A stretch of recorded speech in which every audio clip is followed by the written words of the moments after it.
श्री साई अष्टोत्तर शतनामावली। ओम शिरडी साईनाथाय नमः। ओम लक्ष्मी नारायणाय नमः। ओम श्री कृष्ण राम मारुत्याय नमः। ओम रूपाय शेष साईने नमः। ओम गोदावरी तट शिरडीवासिने नमः। ओम भक्त हृदयालयाय नमः। ओम सर्वहृदयाद्वासिने नमः। ओम भूतावासये नमः। ओम भूतभविष्यद्भवार्जिताय नमः। ओम कालातीताय नमः। ओम कालाय कालकालाय नमः। ओम कंदर्पदमनाय नमः। ओम मृत्युंजयाय नमः। ओम अमर्त्याय नमः। ओम अत्याभयप्रदाय नमः। ओम जीवाधाराय नमः। ओम सर्वाधाराय नमः। ओम भक्तावनवासमर्थाय नमः। ओम भक्तावनप्रतिज्ञाय नमः। ओम अन्नवस्त्रदाय नमः।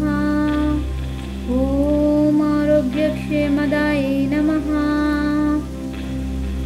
ओम धनमांगल्यदाय नमः। ओम बुद्धिसिद्धिदाय नमः। ओम पुत्रमित्रकलत्रादे नमः। ओम बन्धुधाय नमः। ओम योगक्षेमवहाय नमः। ओम आपद्बान्धवाय नमः। ओम मार्गबन्धवे नमः। ओम भुक्तिमुक्तिस्वर्गापये नमः। ओम वर्गदाय नमः। ओम प्रियाय नमः। ओम प्रीतिवर्धनाय नमः। ओम अंतर्यामिने नमः। ओम सच्चिदात्मने नमः। ओम आनंददाय नमः। ओम आनंदाय नमः। ओम परमेश्वराय नमः। ओम परब्रह्मणे नमः। ओम परमात्मने नमः। ओम ज्ञानस्वरूपिणे नमः। ओम जगतः पित्रे नमः। ओम भक्तानां मातृदातृपितामहाय नमः। ओम भक्ताभयप्रदाय नमः। ओम भक्तपराधीनाय नमः। ओम भक्तानुग्रहकातराय नमः। ओम शरणागतवत्सलाय नमः। ओम भक्तिशक्तिप्रदाय नमः। ओम ज्ञानवैराग्यदाय नमः। ओम प्रेमप्रदाय नमः। ओम संशयहृदयदौर्बल्याय नमः। ओम पापकर्मये नमः।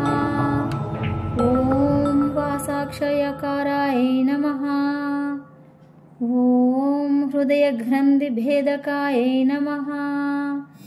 ओम कर्मविध्वंसिने नमः।